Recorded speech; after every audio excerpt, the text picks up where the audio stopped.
दिवसांची तुमची मागणी होती, अखेर ती पूर्ण झाली आहे. तुम्ही सातत्यानं कांदा निर्यात बंदी उठवावी यासाठी पाठपुरावा केला, आज ती पूर्ण झाली आहे, काय सांगाल? नक्कीच मी परत एकदा देशाचे पंतप्रधान नरेंद्र मोदीजींचं मनापासून धन्यवाद देते, कारण की नेहमीच शेतकऱ्यांच्या प्रश्नांवर सकारात्मक दृष्टीने आतापर्यंत घेतलेले निर्णय गेल्या 5 वर्षात मी अनुभव घेतले की खासदार झाल्यापासून तेव्हाही निर्यात बंद होती, तेव्हाही खुली करण्यासाठी माननीय केंद्रीय मंत्री पियुष गोयल साहेबांनी पुढाकार घेतला होता. आता देखील आम्ही जेव्हा निर्यात बंद झाली तेव्हा सातत्याने पाठपुरावा करत होतो, पत्रव्यवहार देखील झाले होते, अनेक शेतकऱ्यांचे फोनही येतात आणि महाराष्ट्रामध्ये चांगल्या प्रतीचा कांदा, महाराष्ट्र, गुजरात, राजस्थान, मध्य प्रदेश या भागात खूप चांगल्या प्रतीचा कांदा होतो आणि आवक वाढलेली आहे आणि त्यासाठी सातत्याने आमचा पाठपुरावा चालू होता. आजच माननीय गृहमंत्री अमित शाह यांच्याबरोबर ग्रुप ऑफ मिनिस्टर्सची मीटिंग झाली आणि त्या मीटिंगमध्ये चर्चा चांगल्या पद्धतीने झाली, ज्याच्यामध्ये कांदा निर्यात खुली करण्याबाबत शेतकऱ्यांच्या हितासाठी सरकार सकारात्मक आहे या दृष्टीने निर्णय घेण्यात आलेला आहे.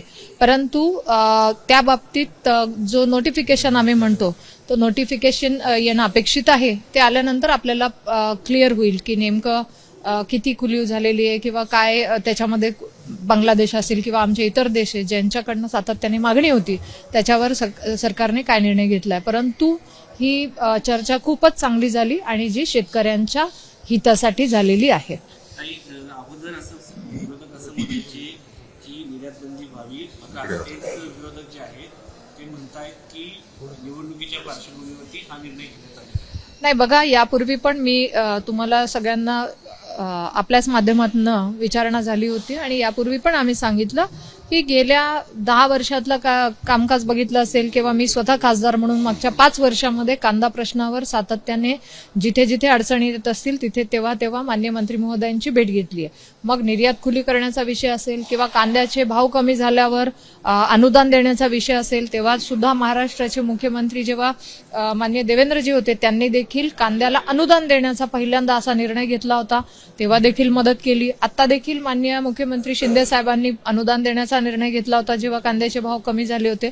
आणि त्याचबरोबर नाफेडच्या माध्यमातून, एनसीसीएफच्या माध्यमातून कांदा खरेदी देखील झाली आणि ती देखील चांगल्या मोठ्या प्रमाणात झाली. जवळपास 850 कोटींचा कांदा या एजन्सी मार्फत खरेदी करण्यात आला. मला असं वाटतं की भारतीय जनता पार्टीचं सरकार आल्यापासून एवढ्या मोठ्या प्रमाणातच खरेदी झालेली आहे आणि त्याबरोबर आमचे सहकारी पक्ष, मी त्यांचंही मनापासून आभार मानते, सातत्याने शेतकरी प्रश्नावर आणि खास करून आमचा जो भाग आहे, मी नाशिक जिल्ह्यातून येते, माझ्या शेजारी नगर जिल्हा आहे, पुण्यातले बरीचशी मंडळी आहे की ज्याच्यामध्ये कांदा चांगल्या प्रतीचा उत्पन्न होतो, त्यांच्याकडनं सातत्याने मागणी होत होती आणि एक तिथले लोकप्रतिनिधी म्हणून आम्ही सातत्याने पाठपुरावा करत होतो.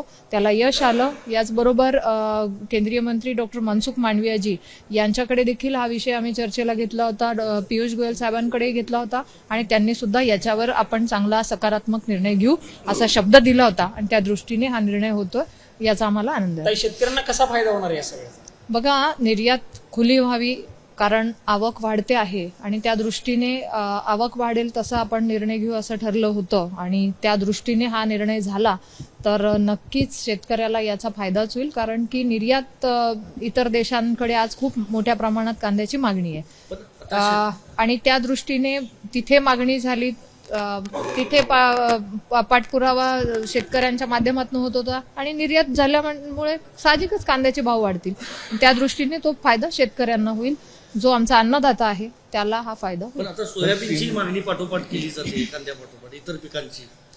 बघा, सरकारने यापूर्वी सांगितलं की जिथे जिथे शेतकरी अडचणीत असेल तिथे तिथे वेगवेगळ्या प्रकारे अनुदान असेल किंवा निर्यात असेल किंवा MSPचा भाव देणं असेल, या दृष्टीने चांगले निर्णय घेतलेले आहे आणि आता कांदा प्रश्नावर पण चांगला निर्णय घेतलेला आहे ज्याच्याने शेतकऱ्यांना फायदा होईल. काही 3 लाख मेट्रिक टन पर्यंत काही मर्यादा असेल किंवा काही सशर्त असेल त्याबद्दल काय सांगाल? नक्कीच आम्हाला जी माहिती मिळाली की किंवा जी आज मीटिंग झाली त्या माध्यमातून त्यांनी सांगितलं की चांगला निर्णय घेण्यात आलेला आहे निर्यात खुली करण्याबाबत. आत्ता त्या बाबतीत मात्र नोटिफिकेशन आल्यानंतर ते जे त्याचे डिटेल्स आहेत त्याच्यानंतरच हे खरं क्लिअर होईल.